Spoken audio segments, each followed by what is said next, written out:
The real reason Prince Harry and Meghan Markle quit the royal family. Hey guys, today we're going to talk about the real reason Prince Harry and Meghan Markle quit the royal family. Let's get right into it. Back in 2020, Prince Harry and Meghan Markle talked to Oprah Winfrey in a 2-hour special discussing their experience with the royal family and what pushed them to leave their duties. The Duchess has previously stated that her mental health suffered during her time as a senior royal, but in her interview with Winfrey, she revealed for the first time how severe the experience was.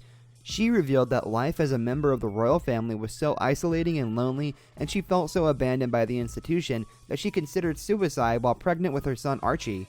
She added that she raised those issues with the palace but felt unprotected by them. She said, "I went to the institution and I said that I needed to go somewhere to get help.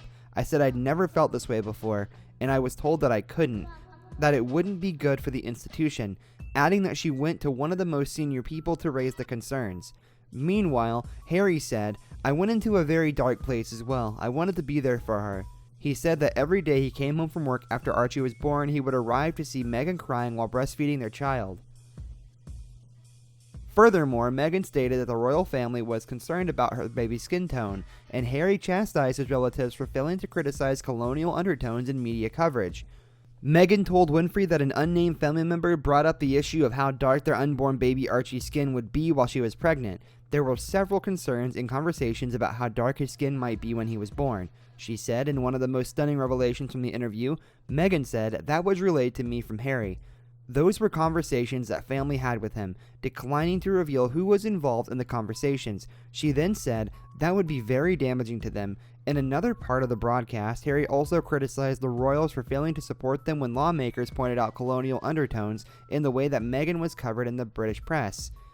And in a new interview with The Cut, the Duchess of Sussex discussed the moment she and Prince Harry decided to leave the United Kingdom as the never-ending barrage of abusive press coverage affected Meghan's health and the Sussexes' relationship with the royal hierarchy. As tabloids continued to scrutinize the couple's spending under the guise of public interest because their lives were taxpayer-funded, they suggested that they be allowed to work and earn their own money on behalf of the monarchy instead. Meghan explained, then maybe all the noise would stop. They also urged the firm to leave the United Kingdom, thereby leaving the British press behind. Meghan and Harry were open to visiting any Commonwealth country including Canada, New Zealand, and South Africa. Meghan said, because just by existing we were upsetting the dynamic of the hierarchy. So we go. Okay, fine, let's get out of here. Happy to. She then explained that their request wasn't reinventing the wheel and citing other royals who had made similar arrangements. In spite of that, Meghan said that for whatever reason is not something we were allowed to do, even though several other members of the family do that same thing. The feeling of being trapped is not a strange feeling to the couple. The couple discussed these constraints several times, relating to them their relationship with the media, their mental health, and their personal freedom. Harry stated that he could not have left his family if he had not met Meghan. He told Oprah, "I was trapped, but I didn't know I was trapped." When Meghan joined the family, she said, "That was the last time, until we came to the United States, that I saw my passport, my driver's license, my keys, all that gets turned over." She then jokes, "I couldn't call an Uber to the palace." Meghan also said she never received guidance of the formalities of that role. She said, "Unlike what you see in the movies, there's no class on how to speak, how to cross your legs, how to be royal." Winfrey asked Harry whether they quit as working members of the royal family because they were asking for help and couldn't get it. Harry replied, saying, "Yeah, basically, but the pair insisted they never left the family, and they merely stepped back from the official roles.